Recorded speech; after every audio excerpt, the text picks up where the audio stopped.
সুবহানাল্লাহ আলহামদুলিল্লাহ। এই ভেতরে ঢুকতে পারলে ঢোকেন, নাই তো কোনো দোকানে মোকানে যান, কোনো দোকান পাটে যান, এখানে থাকবেন না, ভিজে যাবেন। এখান থেকে যান যান যান। রাস্তার উপরে আমার মনে হয় এভাবে না দিয়ে কোনো স্কুলে দিলে ভালো হতো। এইভাবে হয় না, সব সময় গাড়ি ঘোড়া চলছে, কখন কি হয়ে যায়। হ্যাঁ, বৃষ্টি তো জোরে আসতেছে, হবে না।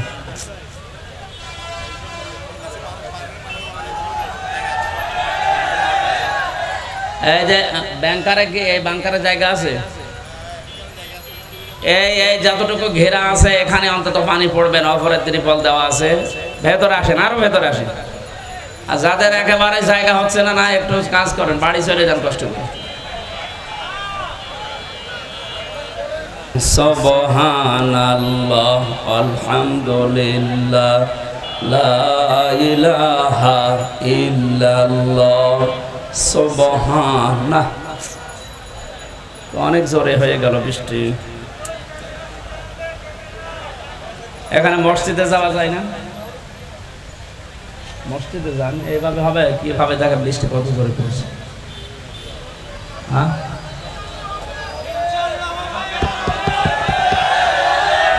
হ্যাঁ, আবেগ দিয়ে চলে না, ভিজে গেলে অসুস্থ হয়ে যাবে।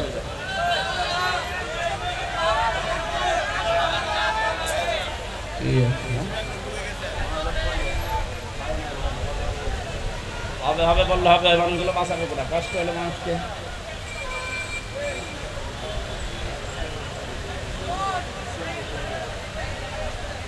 ম্যাক্সিমাম ঢুকে গেছে, এরা কি মানুষ না? এভাবে তো হবে না।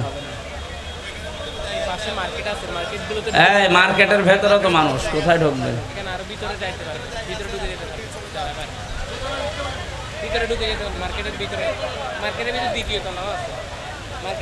মেঘ তো সেই রকম মেঘ, এ তো ছাড়ার কথা না যখন তখন। মার্কেটের ভিতরে ঢুকে যেতে পারবে, দ্বিতীয় তলাও আছে মার্কেটে। এই মার্কেটে দ্বিতীয়তলা তিনতলা আছে। বুঝলাম।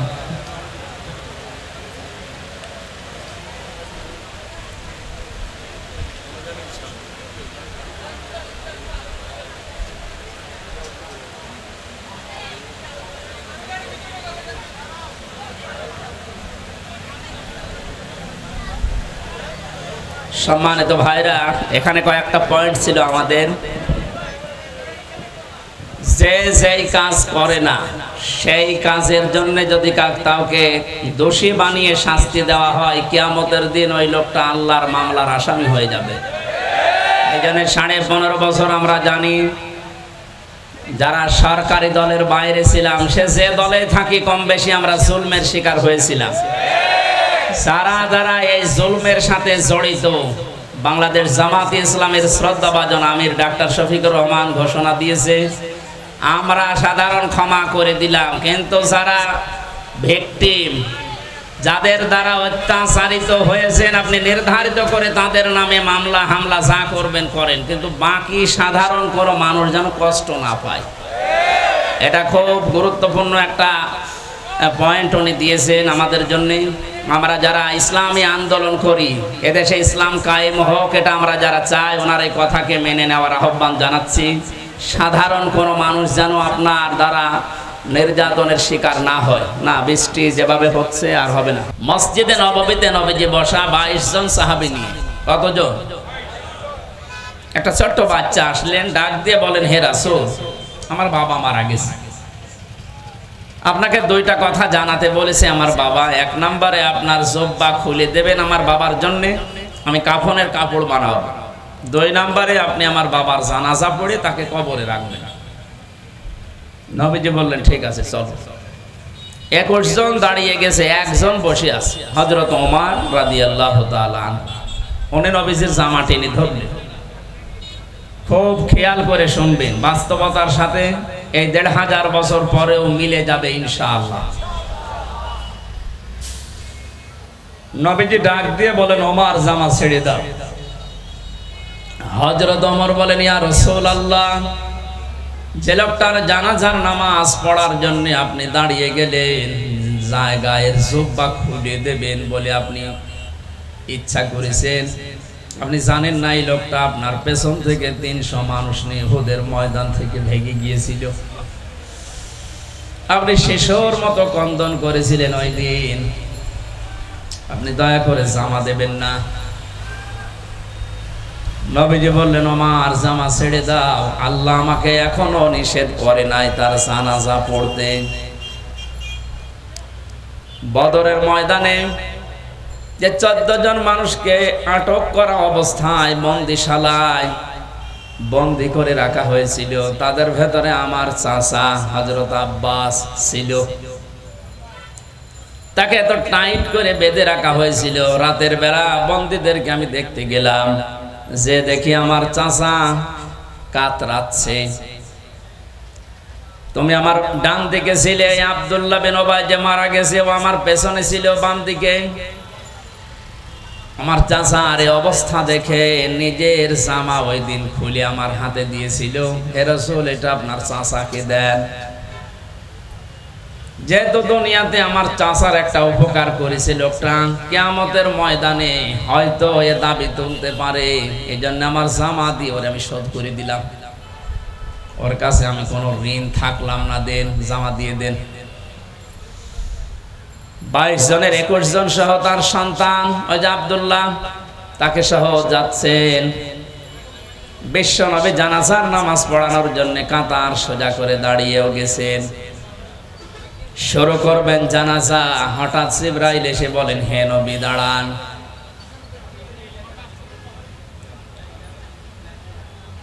ইস্তাগফির লাহুম আও লা তাস্তাগফির লাহুম ইন তাস্তাগফির লাহুম 70 মাররাতান ফালা ইয়াগফিরাল্লাহু লাহুম ইলা আখির আয়াত।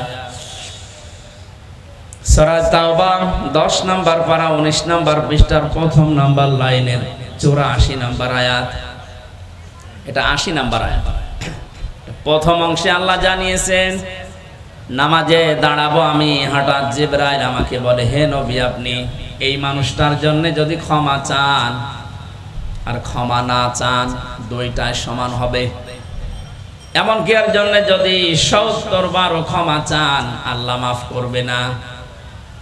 তাফসীরে হাক্কানি মুফাসসির লিখেছেন আল্লাহ পাক বলেন 70 মাররাতান পর্যন্ত বলার পরে জিবরাইল থেমে গেছে, কথা বলে না। নবীজি বলেন আমি মনে মনে ভাবছিলাম 70 বার ক্ষমা চাইলে যদি আল্লাহ ক্ষমা না করে, এই লোকটার জন্য আমি 71 বার ক্ষমা চাবো। কতবার? আল্লাহ তো 71 বারের কথা এখানে দেয়নি, 70 বারের কথা দিয়েছেন। ও চট্টগ্রামবাসী, মাথায় যদি মগজ থাকে, বুদ্ধি যদি থাকে, একটু বুদ্ধি খাটান, মেধা খাটান। 70 বার নবীজি মাফ চাবে তার জন্য নিয়ত করছে। হঠাৎ জিবরাইল পরের শব্দগুলো নাযিল করলেন, হে নবী এর জন্য 70 বার না, ফালা ইয়াগফিরাল্লাহু লাহুম। ইয়াগফির এটা মজারে, বর্তমান ভবিষ্যৎ, প্রেজেন্ট ফিউচার। মজারের আগে লান আসলে অর্থ হয় কখনোই হবে না। হে নবী আপনি এর জন্য শুধু না, এই যে মাঝখানে ফা আছে আর শেষে আছে হুম।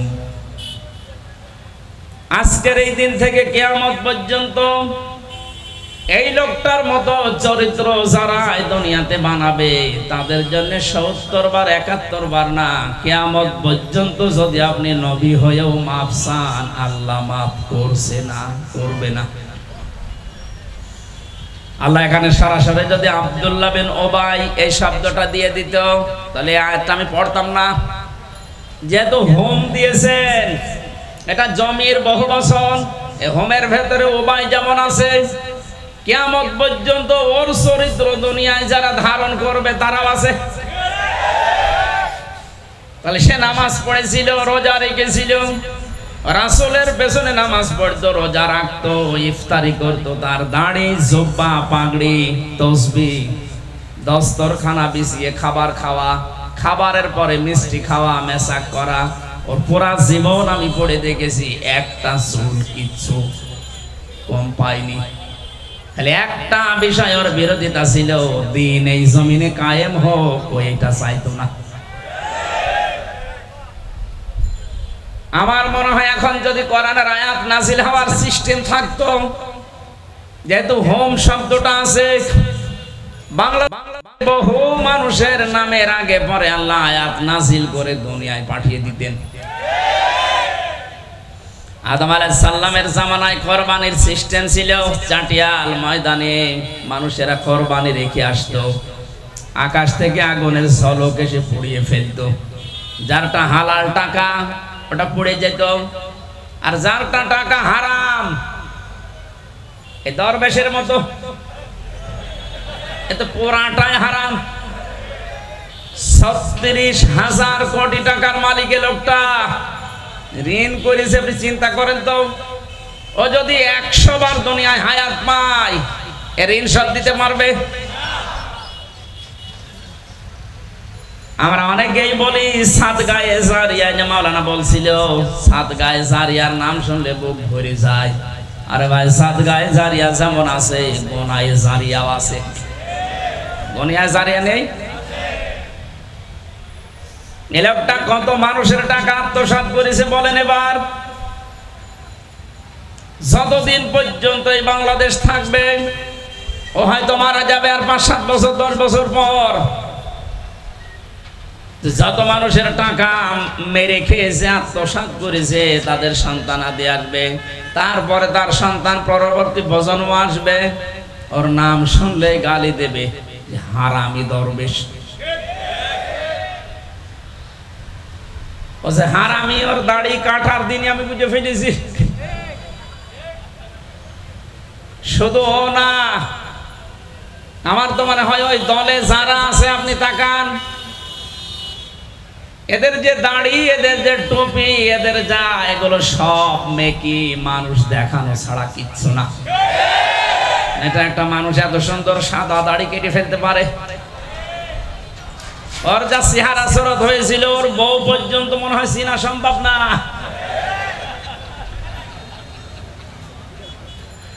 হোমটা দিয়ে যেহেতু আমরাও ঝামেলায় আছি, এই জন্য আমরা যেন ঝামেলায় পড়ে না যাই, সতর্ক হই।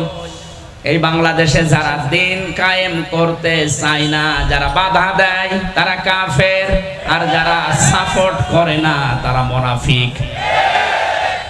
আব্দুল্লাহ বিন উবাই সরাসরি দিন কায়েমে ছিল না, ও বাধা দেয়নি, কিন্তু সরাসরি সাহায্য না করে এটা যেন কায়েম হতে না পারে, তাদেরকেও সাপোর্ট করত।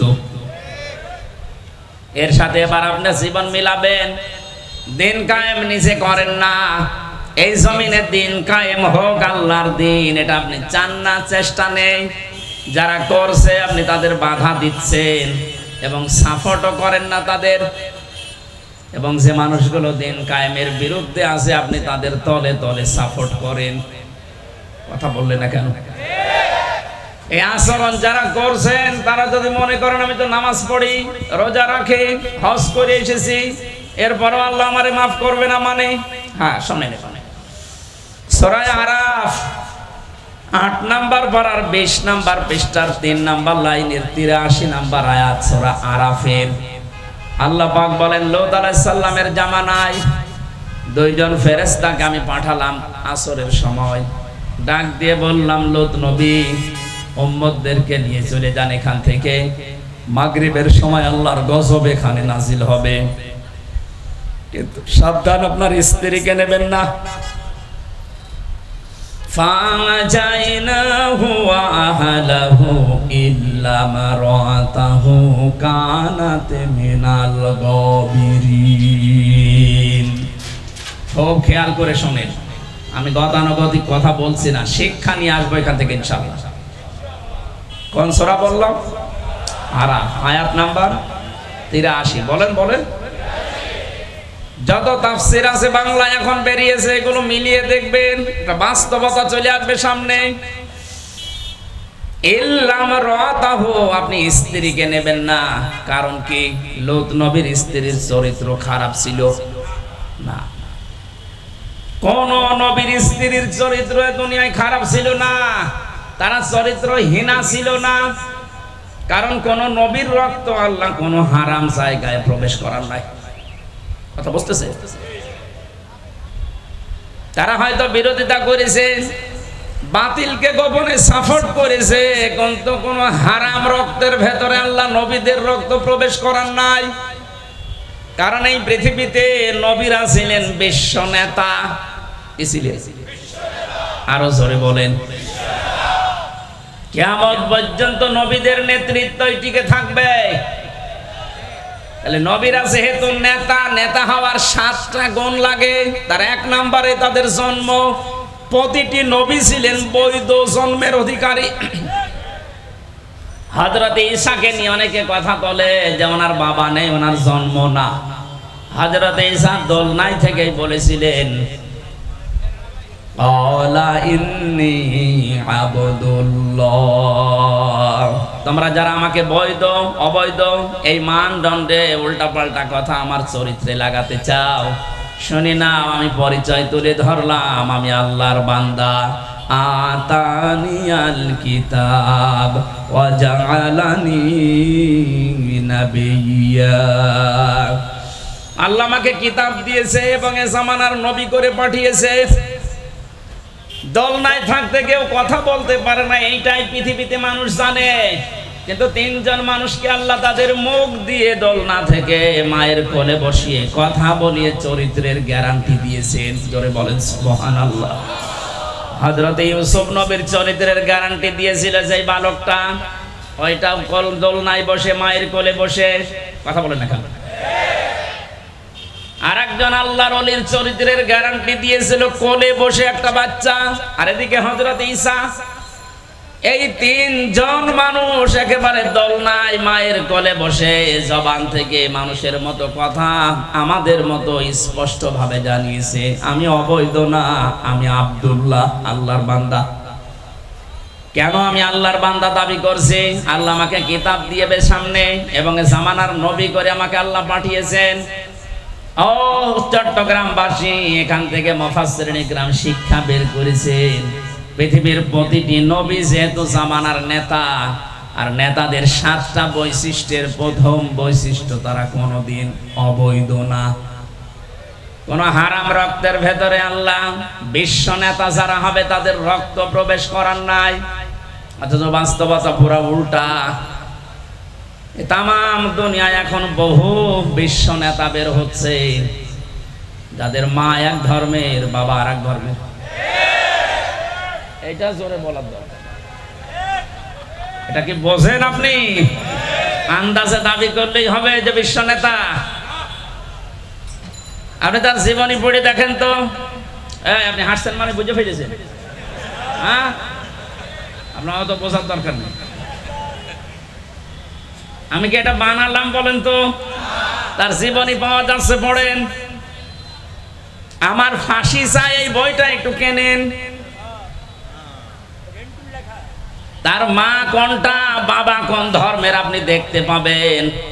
তার ছোটবেলার নাম কি সেটাও আপনি দেখতে পাবেন। বিশ্ব নেতা হয় কি করে বলেন তো? 7টা কারণ পেয়েছি সূরা ইয়াসিনের তাফসীর পড়তে গিয়ে। ওখানে প্রথম নাম্বারে বিশ্ব নেতা যারা দুনিয়ায়, আল্লাহ পাক তাদের রক্তকে কোনো হারাম রক্তে ঢোকান নাই। হযরত লূত নবীর স্ত্রীর চরিত্র খারাপ ছিল না, সে বেশ্যা ছিল না, সে চরিত্রহীনা ছিল না, সে জেনা ব্যভিচার করে নাই, সে ভালো মানুষ। কিন্তু তলে তলে চরিত্রহীন যারা তাদেরকে সাপোর্ট করত। কথা বলে না কেন?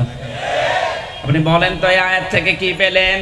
নিজে ভালো মানুষ, নিজে নামাজ পড়ে, রোজা রাখে, দাঁড়িয়ে আছে, জুব্বা আছে, হজ করে আসে, নিজের বউ পর্দায় থাকে, কিন্তু তলে তলে এমন মানুষকে সাপোর্ট করে যার চরিত্র ভালো না। এরকম মানুষ দেশে নেই? যারা ইসলামী শিক্ষাকে ধ্বংস করে খ্রিস্টান, ইহুদি এবং হিন্দুদের শিক্ষা ব্যবস্থা জারি করার চেষ্টা চালিয়েছিল, তাদেরকে আপনি সাপোর্ট করেন, তাদেরকে সমর্থন জানান, তাদেরকে মহব্বত করেন, ভালোবাসেন। আর আপনি বলেন আমি নামাজ পড়ি, রোজা রাখি, হজ করে এসেছি, আপনার অবস্থাও লোক নবীর স্ত্রীর মতোই হবে। আমি এর চাইতে আর নিচে নামতে পারলাম না। সুতরাং এর পরও যদি কেউ না বোঝার ভান করে থাকেন, ওটা আপনার উপরে ছেড়ে দিলাম। আমি যে কথাটা তুলতে চেয়েছিলাম এখানে, এই যে লোকটার নাম বলছিলাম, আল্লাহ পাক যদি শুধুমাত্র এর জানাজা পড়তে নিষেধ করতেন, কবরের পাশে দাঁড়িয়ে দোয়া করতে নিষেধ করতেন, তাহলে নামটা সরাসরি কোরআনে আল্লাহ দিয়ে দিতেন। ওর নাম আল্লাহ না দিয়ে জমির দিয়েছেন হোম। তার মানে কিয়ামত পর্যন্ত আয়াতটা থাকবে, ওর মতো চরিত্র দুনিয়া যাদের হবে তাদেরও জানাজা পড়া কবরে দেওয়া জায়েজ নেই। জেলখানাতে আমার সাথে মাওলানা মামুনুল হক 3 বছর আমার পাশের রুমে ছিলেন। এক জায়গায় সকালের আর দুপুরের খাবারটা আমরা খেতাম। মাঝে মাঝে আমারে বলতো, হামজা বাইরে যদি যেতে পারি জীবনে কোনোদিন কাফেরদের জানাজা পড়াবো না।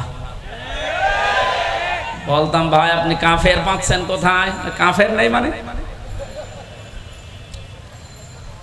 আমরা এখানে অনেকেই যারা বসে আছি, অজু করলে অজু ভেঙে যায় 7টা কারণে, এটা অনেকে জানেন না? নামাজ পড়লে নামাজ ভেঙে যায়, নষ্ট হয়ে যায় 19টা কারণে, এটা জানেন তো? আমাদের যে ঈমান এনেছি, ঈমান যে ভেঙে যায় 10টা কারণে, আমার মনে হয় অনেক মানুষ জানেই না। ঈমান ভেঙে যায় কোন কারণে? এই পৃথিবীতে কাউকে যদি কেউ আল্লাহর ঊর্ধ্বে মনে করে, তার ঈমান ভেঙে যায়। আর যারা শিরক করে, বেদাত করে, ওদের ঈমান ভেঙে গেছে এই কারণে, কারণ ওরা আল্লাহর রাসূলকে আল্লাহর উপরে তুলে ফেলেছে। এক কথা বলেন না কেন? যেখানে যার স্থান আপনি ওই জায়গায় রাখবেন। আল্লাহর উপরে রাসূলকে তুলে ফেলেছেন, এই জন্য আপনি শিরক করছেন, বেদাত করছেন, আপনার ঈমান ভেঙে গেছে। আপনার দাড়ি হয়তো আমার মতো আছে, জব্বা আছে, কিন্তু আপনার ঈমান নেই, আপনার ঈমান ভেঙে গেছে। 2 নম্বরে দুনিয়ায় আমরা দেখলাম এই 15.5 বছরে একটা মানুষকে উপরে তোলার জন্য এত জিকির করা, এত আলোচনা করা হয়েছে। আমার মনে হয় এত জিকির যদি আল্লাহর আমরা করতে পারতাম, আমরা আল্লাহর ওলি হয়ে যেতাম। কি হলো বলেন তো এই 15.5 বছরে? আল্লাহ বলেছিলেন কালিমাতুল্লাহি হিয়াল উলিয়া, আমার কালেমা থাকবে সবার উপরে। অথচ এই 15.5 বছরে দেখলাম না, আল্লাহু আকবার নেই, লা ইলাহা ইল্লাল্লাহ নেই, উপরে আছে অন্যজন। আল্লাহ এত বেশি রাগান্বিত হয়েছিলেন, সমলে ধ্বংস করে দিয়েছেন। এখন প্রধান উপদেষ্টার পেছনে লেখা দেখেছেন, মাথার উপরে লা ইলাহা ইল্লাল্লাহু মুহাম্মাদুর রাসূলুল্লাহ। আমরা এইটাই চাই, কথা বলেন না কেন? শুধু এইটা না, বাংলাদেশের যে সমস্ত বিশ্ববিদ্যালয় থেকে মনোগ্রামে ইকরা বিসমি রাব্বিকাল্লাযী খলাক, ইন্নাদ দীনা ইনদাল্লাহিল ইসলাম, এগুলো বাদ দেওয়া হয়েছে। আমরা চাই এগুলো আবার পুনরায় ওখানে সংযোজন করাবো। হ্যাঁ, দাবি করেন না? এটা কি দুনিয়ার কোন মানুষের দাবি? কেন মানুষের দাবি না? বিশ্বনবী যেই দিন নবুয়ত পাবেন, ওই দিন তাকে জিবরাইল এসে বলেছিলেন ইকরা, তিনি বললেন আমি পড়তে পারি না। দ্বিতীয়বার যখন বললেন ইকরা, বলেন না মা আনা বিকারি, আমি জানি না পড়তে। তৃতীয়বার যখন বুকে চাপ দিয়ে বললেন ইকরা বিসমি রাব্বিকাল্লাযী খলাক, নবীজি পর শুধু পড়েন নাই, 5টা আয়াত পড়েছিলেন। আমি আবার বলছি, গতানুগতিক কথা আমি বলি না, এখান থেকে শিক্ষা আছে 5টা। এদিকে তাকান। 1 নম্বরে জিবরাইল বললেন, এতক্ষণ বারবার বলি যে পড়েন পড়েন পড়েন, আপনি পড়েন না। এখন যে একেবারে 5টা আয়াত পড়লেন আমার সাথে, নবীজি বলেছিলেন যে এতক্ষণ তো আপনি আমাকে বলেননি যে রবের নামে পড়া লাগবে, আপনি শুধু বলেছেন ইকরা পড়ো। কি পড়বো? যখনই বলেছেন বিইসমে রব্বিকা, রবের নামে, আমি আর দেরি করি নাই।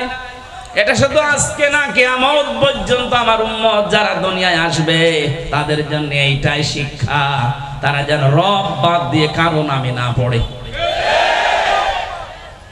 অথচ এটা পুরা উল্টিয়ে ফেলেছিল ওরা, আল্লাহর নামে পড়াশোনা বাদ দিয়ে বাবার নামে আরম্ভ করেছিল। সুনামগঞ্জের সাল্লায় এক মাদ্রাসায় ইসলাম শিক্ষা পড়াচ্ছে এক হিন্দু। কোথায় পৌঁছিয়েছিল শিক্ষা আপনি টের পেয়েছেন? আর এগুলোর জন্য দায়ী চট্টগ্রামের এই ছেলেটা।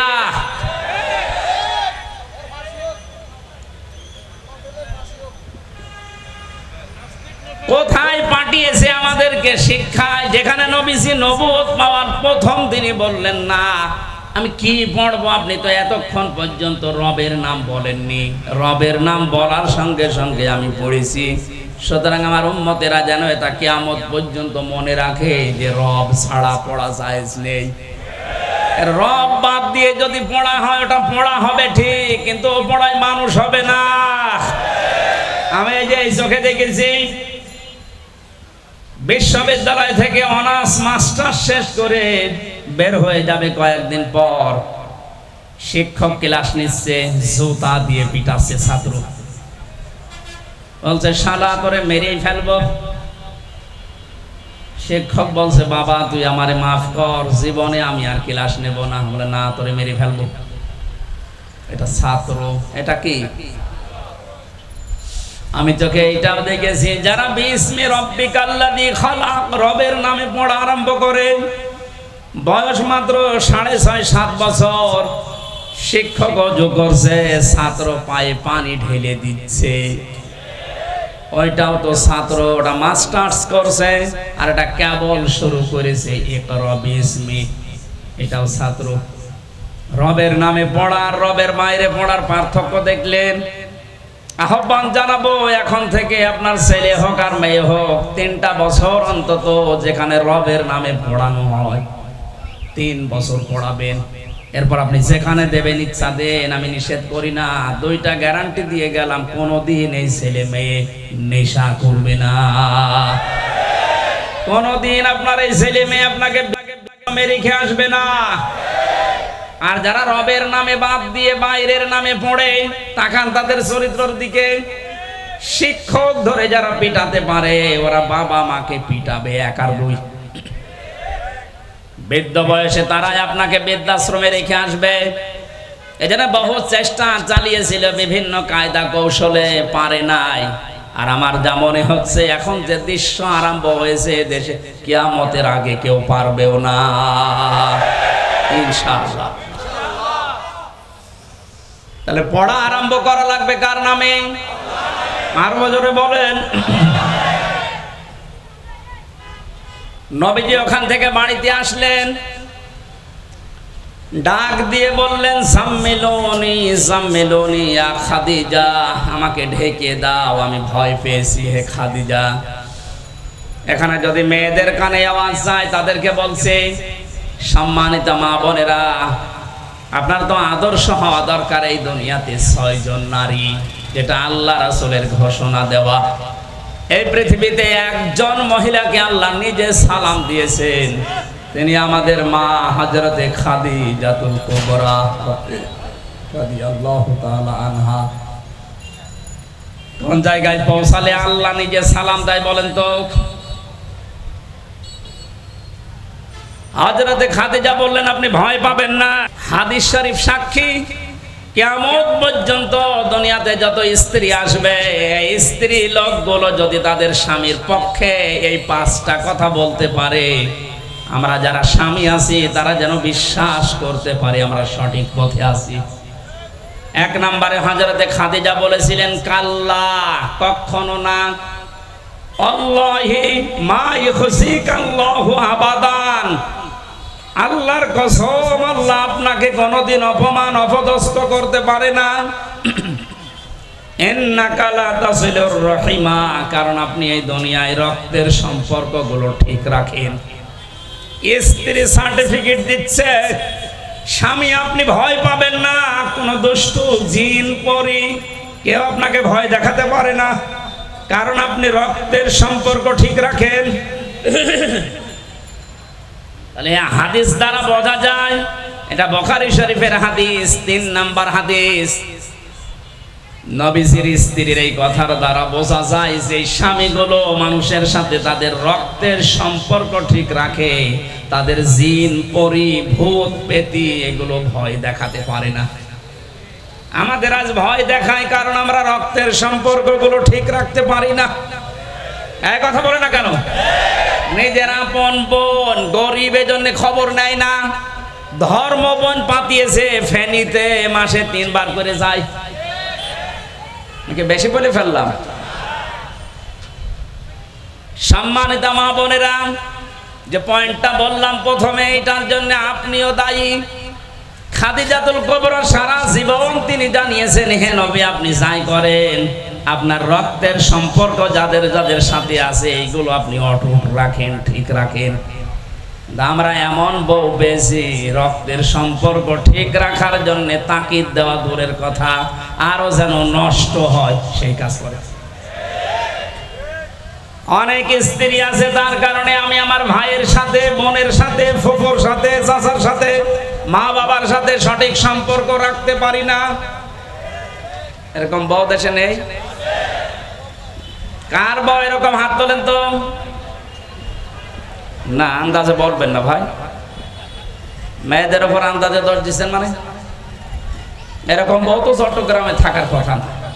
সম্মানিত মা বোনেরা, আলহামদুলিল্লাহ 2 নম্বরে হযরতে খাদিজাতুল কুবরা জানিয়েছিলেন, পৃথিবীর মহিলারা যদি চাও যে আমার স্বামী বেশি দিন বেঁচে থাক, আমার স্বামীর ইজ্জত সম্মান টাকা পয়সা এগুলো আরো বেড়ে যাক, তবে তুমি সব সময় স্বামীকে তাকিদ দেবে যে স্বামী তুমি যাই করো অন্তত রক্তের সম্পর্কগুলো ঠিক রাখো।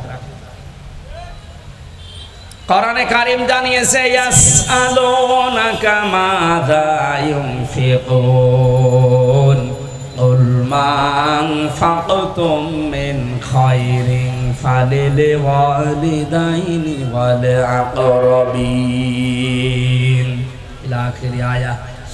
সূরা বাকারার ভেতরে আছে 2 নম্বর পারা 12 নম্বর পৃষ্ঠা 13 নম্বর লাইনের 215 নম্বর আয়াতের প্রথম অংশে আছে। এটা তাফসিরে ইবনে কাসির পাবেন। আল্লাহ পাক বলেন, নবী দুনিয়ার মানুষ যদি আপনাকে বলে যে টাকা পয়সা খরচ করব কোথায়, আমি এতদিন টাকা পয়সা উপায় করি না, এখন উপায় করা শিখেছি, এখন আমি ইনকাম করি, জীবনের প্রথম ইনকামের টাকা আমি কোথায় দিয়ে আসব? কোনো মাজারে, কোনো কবরে, কোনো দরগায়, কোনো পীর সাহেবের দরবারে? আল্লাহ বলেন না, প্রথম পয়সা জীবনে উপায় করলেই খরচ করবা ভালো কাজে। কি কাজে? বলেন বলেন। এই ব্যাখ্যাটা যদি আমরা বাংলাদেশে যত পীর সাহেব আছে তাদের কাছে ছেড়ে দিতাম, তারা তাদের নিজের দরবারের দিকে টেনে ব্যাখ্যা করত যে ভালো কাজ পাও না, এ দরবারে দিয়ে যাও, এটাই ভালো কাজ। কথা বলেন না কেন? যারা এদেশে ইসলামী আন্দোলন করে তাদেরকে যদি বলতেন যে ভালো কাজ, ওরা বলতো ভালো কাজ খুঁজে পাচ্ছেন না, মিছিল হবে এখন, এখানে দিয়ে যান। কথা বলছেন না কেন? পৃথিবীতে যারা জীবন চিল্লা দিয়ে বেড়াচ্ছে তাদেরকে যদি জিজ্ঞাসা করতেন যে ভালো কাজে খরচ করার কথা, যে ভালো কাজ কোনটা, তারা বলতো ভালো কাজ খুঁজে পান না। সকাল সন্ধ্যা যারা আল্লাহর দিকে মানুষকে ডাকে, 3 দিন 40 দিন জীবন চিল্লায় যারা চলে যাচ্ছে, এদেরকে দেন। কথা বলেন না কেন? আল্লাহ পাকের জন্য নিজের হাতে ব্যাখ্যা রেখেছেন, কারো হাতে ছেড়ে দেননি। রব্বুল আলামিন বলেন ভালো কাজ কোনটা, এবার শোন, ফালিল ওয়ালিদাইনি ওয়াল আকরাবিন। এই পৃথিবীতে যত ভালো কাজ আছে 1 নাম্বার ভালো কাজ হচ্ছে মা বাবার জন্য খরচ করা। সুবহানাল্লাহ বলতে পারেন নাই? আজ অনেকে চলে যাচ্ছে সেই সিলেটে, সেই বরিশালে, চট্টগ্রামে। না, আপনার জন্য আপনার জীবনের প্রথম টাকা খরচ করার দায়িত্ব আপনার মায়ের জন্য, বাবার জন্য। এদের চাইতে বড় পীর দুনিয়ায় আর নেই, কথা বলেন ঠিক কিনা? 2 নম্বরে ওয়াল আকরাবিন, নিকট আত্মীয় যারা তাদের জন্য খরচ করেন। কোরআন আমাদেরকে যেটা জানিয়েছে তার বাইরে যদি আমরা ইসলাম মানতে যাই, ওটা ইসলাম হবে না বেদাত হবে? আল্লাহ আমাদেরকে বাঁচান, বলেন আমিন। সুবহানাল্লাহ, আলহামদুলিল্লাহ। এই ভেতরে ঢুকতে পারলে ঢোকেন, নাই তো কোনো দোকানে মোকানে যান, কোনো দোকান পাটে যান, এখানে থাকবেন না, ভিজে যাবেন। এখান থেকে যান। রাস্তার উপরে আমার মনে হয় এভাবে না দিয়ে কোনো স্কুলে দিলে ভালো হতো। এইভাবে হয় না, সব সময় গাড়ি ঘোড়া চলছে, কখন কি হয়ে যায়। হ্যাঁ, বৃষ্টি তো জোরে আসতেছে, হবে না।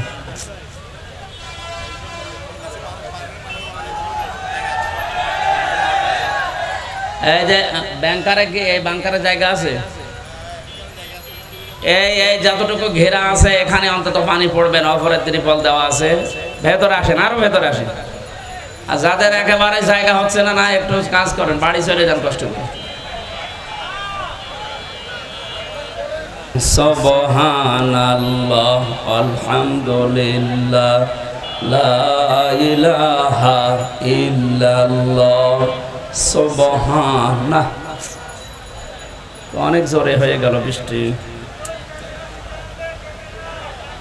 এখানে মসজিদে যাওয়া যায় না? মসজিদে যান, এইভাবে হবে? কিভাবে দেখেন বৃষ্টি কত জোরে পড়ছে। হ্যাঁ,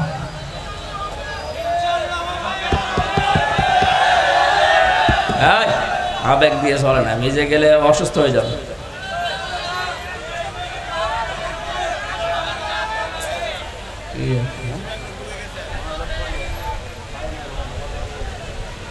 হবে বললে হবে, মানুষগুলো বাঁচাবে না, কষ্ট হলে মানুষকে।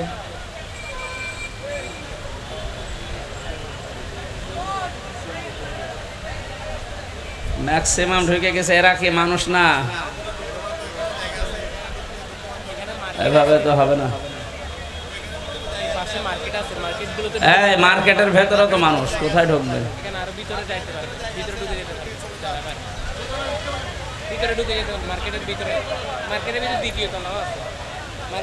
মেঘ তো সেই রকম মেঘ, এ তো ছাড়ার কথা না যখন তখন। মার্কেটের ভিতরে ঢুকে যেতে পারবে, দ্বিতীয় তলাও আছে মার্কেটে। এই মার্কেটে 2 তলা 3 তলা আছে। বুঝলাম।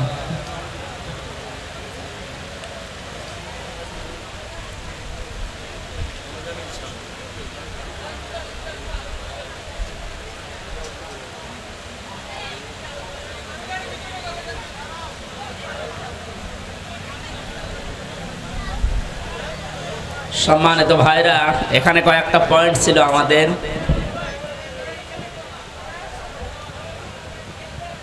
যে যেই কাজ করে না সেই কাজের জন্য যদি কাউকে দোষী বানিয়ে শাস্তি দেওয়া হয়, কিয়ামতের দিন ওই লোকটা আল্লাহর মামলার আসামি হয়ে যাবে।